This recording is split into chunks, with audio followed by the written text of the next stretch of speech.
Hello नमस्कार, आदाब, मैं राजेंद्र। स्टूडेंट्स, हम पढ़ रहे थे अपना चैप्टर कहानी खरगोश और गेंडा, जिसका टाइटल था। ठीक है, हमने इसको थोड़ा सा पढ़ा था, कहानी को स्टार्ट किया था कि एक खरगोश और गेंडे की जो आपस में दोस्ती हो जाती है। ठीक है, लेकिन गेंडा जो होता है वो हमेशा क्या करता है, अपनी ताकत का खरगोश पे रूब जमाता रहता है। इनके उसको घमंड था कि मुझ में ज़्यादा ताकत है, मैं ज़्यादा बड़ा हूँ। इसको हम कंटिन्यू करेंगे आगे। तो यहाँ तक हमने पढ़ा था स्टूडेंट्स, इसके आगे हम शुरू करेंगे।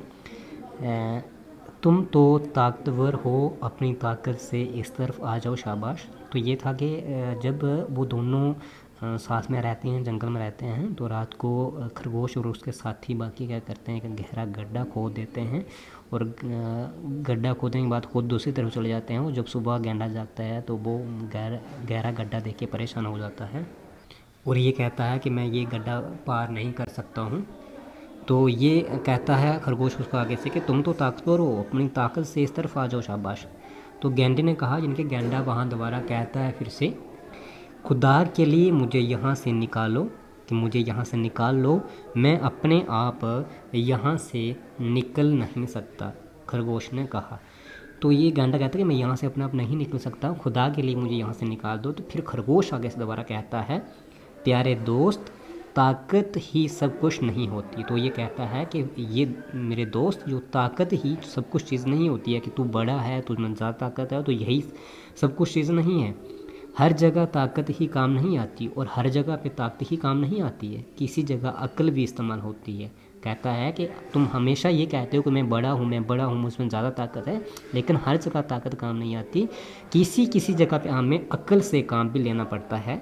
गेंडा खरगोश की बातें सुनकर बहुत शर्मिंदा हुआ और कहा, तो ये सारी बातें जब खरगोश उसको बताता है तो गेंडा ये सारी बातें सुनकर क्या हो जाता है, बहुत ज़्यादा शर्मिंदा हो जाता है। खरगोश भाई, मैं बहुत शर्मिंदा हूँ। और कहता है आगे से फिर दोबारा कि खरगोश भाई, मैं बहुत शर्मिंदा हूँ। अब गेंडा यानी कि वो शर्मिंदा होकर कहता है कि मैं बहुत शर्मिंदा हूँ, मैं आइंदा कभी ताकतवर फ़ख्र नहीं करूँगा, और मैं कभी भी आइंदा यानी कि आने वाले वक्त में कभी भी अपनी ताकत पे फ़ख्र यानी कि घमंड में कभी भी नहीं करूँगा। मुझे मालूम हो गया, मालूम मतलब मुझे पता चल गया, कि जहाँ ताकत से काम नहीं होता, कि जहाँ पे हम ताकत से काम नहीं ले सकते हैं, वहाँ अक्ल से काम लिया जाता है। वहाँ पे हमें दिमाग यानी कि अक्ल का हमें इस्तेमाल करना पड़ता है, काम लेना पड़ता है। मैं तुम्हारा एहसानमंद हूँ, कहता है कि मैं तुम्हारा बहुत बहुत शुक्रगुजार हूँ, एहसानमंद हूँ मैं। खरगोश को कहता है कि तुमने मेरी आंखें खोल दी, क्योंकि तुमने मुझे ये चीज़ भी बता दी आज कि हर जगह ताकत से ही काम नहीं लिया जाता, किसी किसी जगह पे हमें अक्ल से काम भी लेना पड़ता है।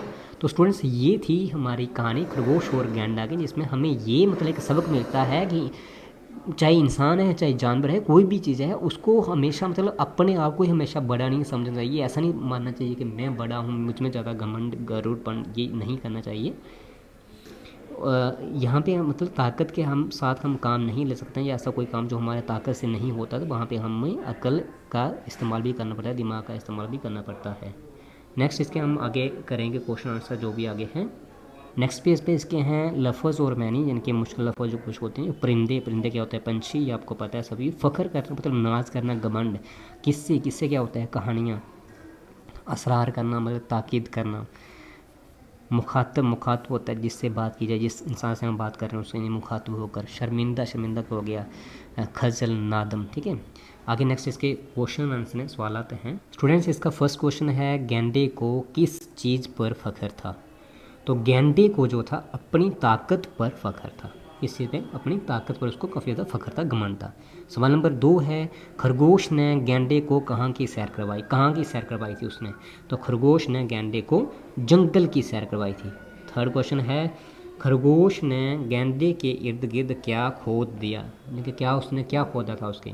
तो जवाब इसका है, खरगोश ने गेंडे के इर्द गिर्द गहरा गड्ढा खोद दिया। सवाल नंबर 4, गेंडा शर्मिंदा क्यों हुआ, कि वो किस बात पे शर्मिंदा हो गया था।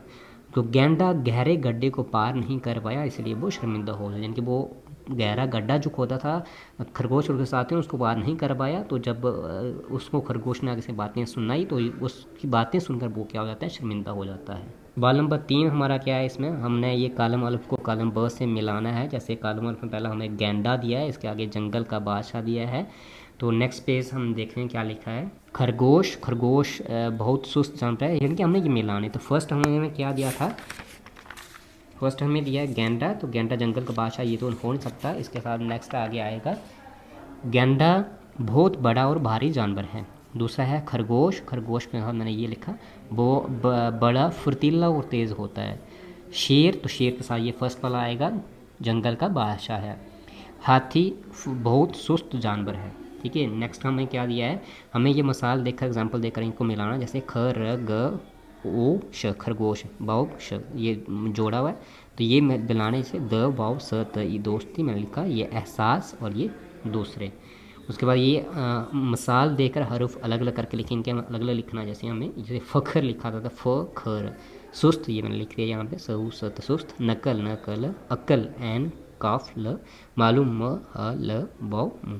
स्टूडेंट्स ये थे आपके सवालात और जवाबात और आपके कॉलम अल्फ़ कॉलम ब से मिलाना मैच कॉलम जिनके, और क्वेश्चन आंसर भी मैंने आपको बता दिया और कहानी आपके साथ मैंने पूरी पढ़ के आपके साथ मैंने डिस्कस कर दी। तो आपने क्या करना है, बिल्कुल नीट एंड क्लीन IIT में इनको नोट डाउन करना है और जहाँ समझ नहीं लगती है वहाँ से आप मेरे से पूछ सकते हैं। Thank you students.